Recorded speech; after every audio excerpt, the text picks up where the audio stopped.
with us this morning our Faith in Action testimony. Good morning. Thanks, Phil. This year, our morning worship services have been featuring speakers who've been asked to share a story about how one of our programs or ministries or services has affected them. Through these Faith in Action stories, we've heard how music has been helping our beloved brother Carl Ullman contend with a cancer diagnosis. We've heard how our spirit builders have been busily constructing ramps, apparently all over the state of Connecticut, to help particularly ALS patients. We have heard how one of our biggest and burliest church members, and I am talking about you, Mark Dollins, found much needed support during a medical crisis from our trained team of Stephen ministers. One way or another, these and the many other stories illustrate how the people of Jesse Lee are putting their faith in God into action here on earth, easing burdens, lending support, touching hearts. In these next few moments, I want to share another kind of story with you. This one begins more than 40 years ago when a young girl in a very small town became disenchanted with the particular spiritual environment she found herself in. A disenchantment that eventually led her as a teenager to very loudly and fervently walk away from God, from Christianity, from organized religion of any type or stripe. And that girl was me. And except for ceremonies like weddings or funerals, I did not voluntarily step inside a church or any religious building for more than 3 decades.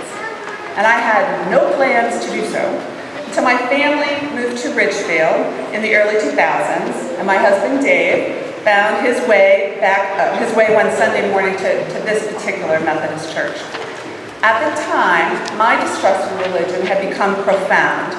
I identified at best as an agnostic, and in my quiet moments, I was pretty certain I was actually an atheist. Dave, on the other hand, felt differently. We agreed to disagree. That's what couples do.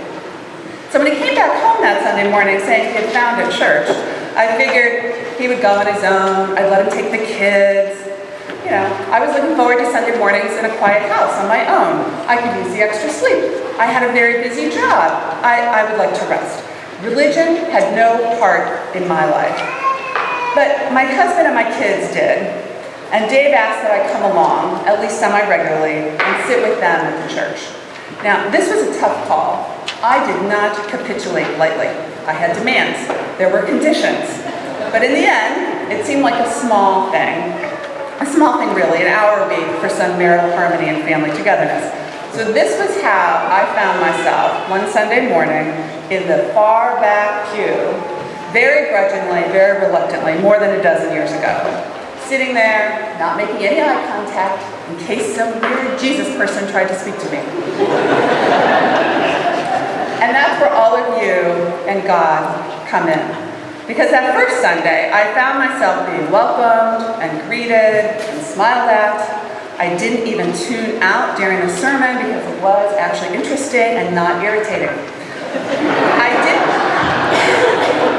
didn't know any of the hymns. I didn't know the order of worship, the whole standing, sitting thing. I didn't know any of that, and no one seemed to mind. I didn't sing, I didn't pray, but I did agree to come back. One day, a few weeks later, after we come for the first time, our phone rang one night. It was the late, great Dick Cudback, who at the time was part of our new member welcome experience. I cannot begin to tell you how uncomfortable I was picking up the phone. Dave wasn't home. I had to deal with the conversation myself. We made small talk, Dick said some nice things like people do, and then he asked, oh, so were we coming from another Methodist church? No, we were not. Are you coming from another denomination? No, we don't go to church. Well, that's quite all right, Dick said in a very kind way, as long as you believe, right? It's all about belief. The moment of truth. There was a pause on my end. I knew I was about to have a most awkward conversation, and was such a nice man. I cleared my throat. Well, actually, that's the thing. I am not a Christian. I don't believe. This time there was another pause, and the silence was on the other end of the phone.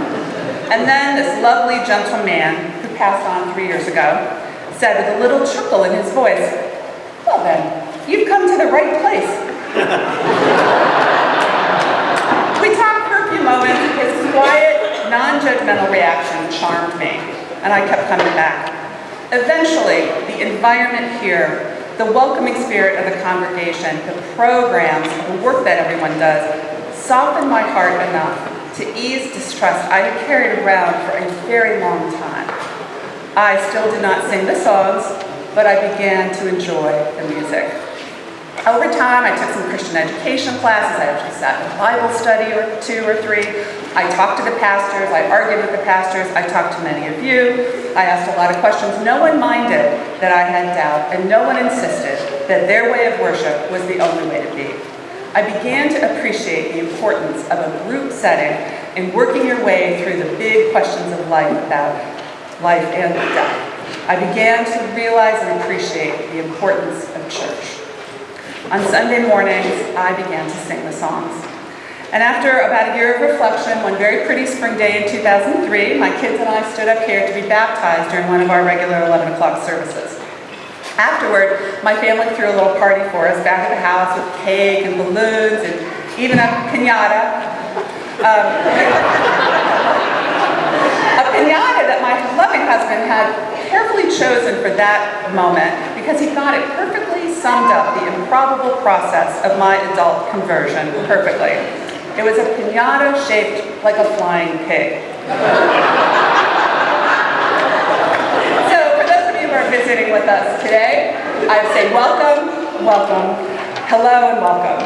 And for those of you who are sitting here like maybe I was once, very reluctantly and grudgingly, a very special welcome.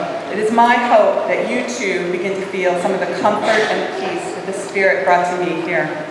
And for those of you who are regulars, the members of Jesse Lee Memorial United Methodist Church, who participate fully and deeply in the family of this congregation, who have stewarded this church with your time, your talents, your treasure, I say a very heartfelt thank you.